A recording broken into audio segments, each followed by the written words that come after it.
थोडासा ह्याच्यात बदल केला आहे, तो म्हणजे इथे मी खोबऱ्याचा मसाला घेतला आहे, आणखीन हळद घेतली आहे आणि तेल घेतलं आहे. चला तर मग लगेचच आपण चालू करू. इथे पहा, तुम्ही छोट्या नांग्या घेणार नसाल तरीही चालते, फक्त मोठ्याच घेणार असाल ठीक आहे. आता ह्याच्यामध्ये आपण मीठ घालून घ्यायचं आहे आणि हा किती वेळात होत आहे किंवा किती वेळात भाजत आहे ते मी तुम्हाला व्हिडिओच्या शेवटी सांगेल.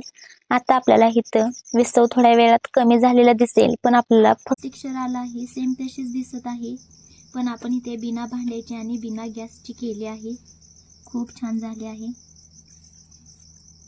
एकदा नक्की ट्राय करा आणि मला कमेंट्समध्ये नक्की कळवा गावरान पद्धतीचा मोटळा कसा झाला आहे.